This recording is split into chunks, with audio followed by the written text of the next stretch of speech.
Hello! Today, Wednesday, we're going to see language again from page 87 to 90. Okay, so let's start. Subject-verb agreement. The subject is what or whom the sentence is about. The predicate is a part of the sentence that tells what the subject is or does.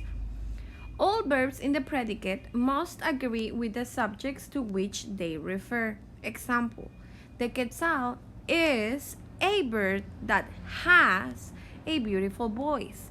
Here, the subject is singular, so all the verbs referring to that subject are singular. Then we have another example.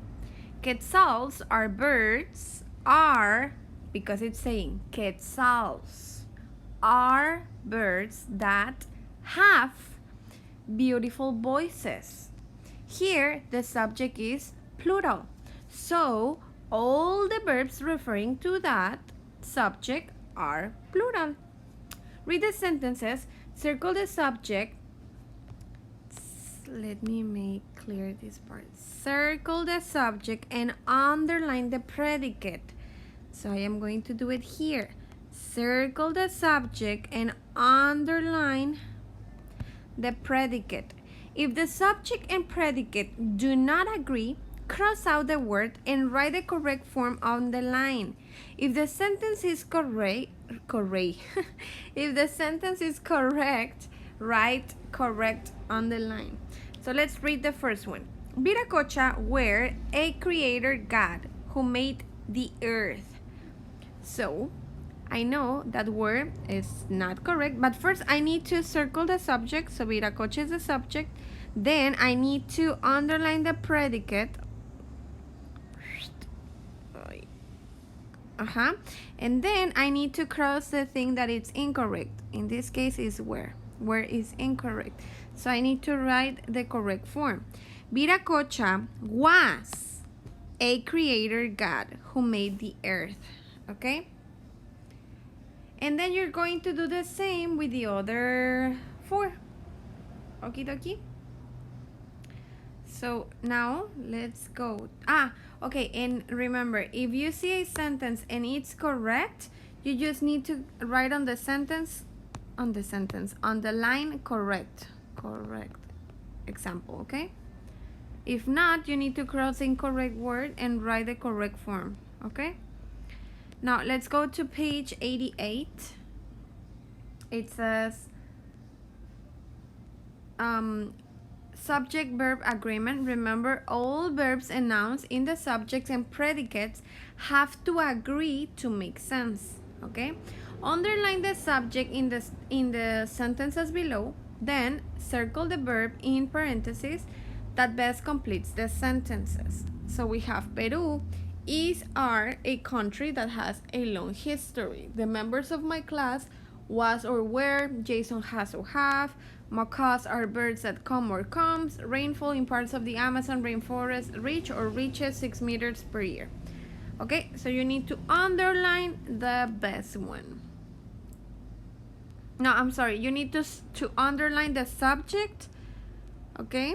You need to underline the subject and you need to circle one of these two choices that they give you. Okay, you have to choose only one, and the one that you think, for example, if you think that it's R, you have to circle R. Okay? Now, self-assessment. How well do I understand the concept of subject-verb agreement? Circle one of the options on the scale below. So you have 1, 2, 3, 4, and 5. 1 is I really don't understand it. No lo entiendo. Number 2, I am a little confused. Estoy un poco confundido. 3, I get the concept. Entiendo el concepto. Number 4, I understand it well. Lo entiendo bien. And number 5, I understand it very well. Lo entiendo muy bien. Okay? So you need to decide which one. So for example, you think, in my case, I'm going to say that I understand it very well.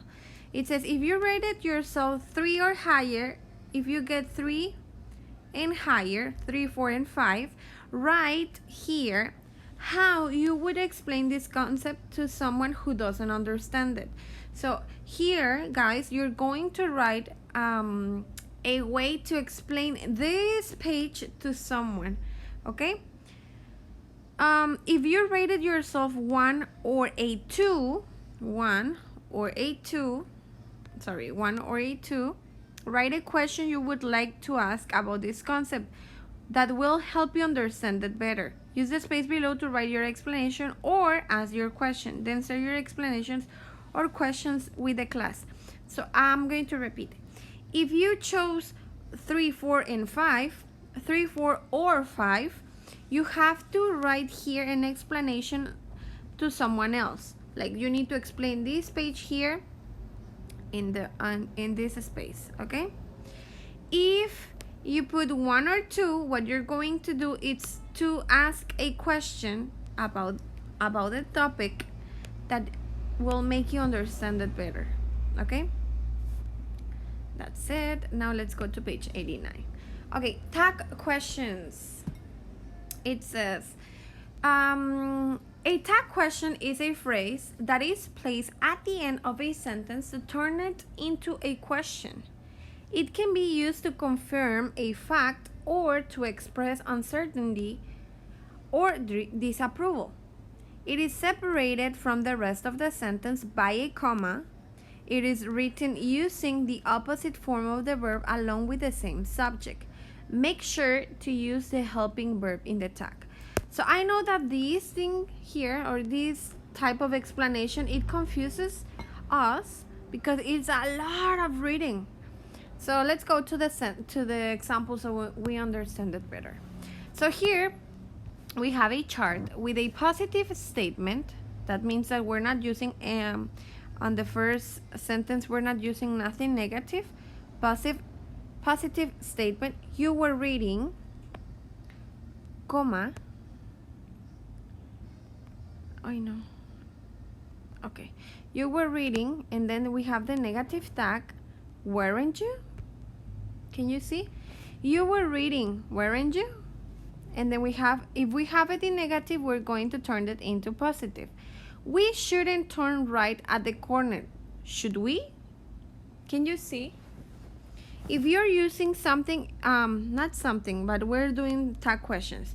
If you're using the sentence in positive, you have to continue the sentence or the question in negative, okay? For example, let's say, they were at the museum, weren't they? Can you see? Let me write it here. Let's put it, let's say, she was at the museum, comma, wasn't she? Can you see?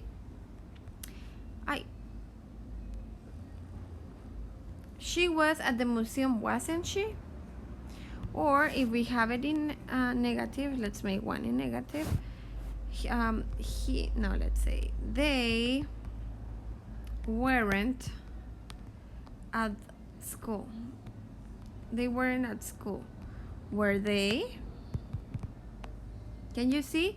If I use the first part of the sentence in positive, the rest of the question, I need to use it in negative.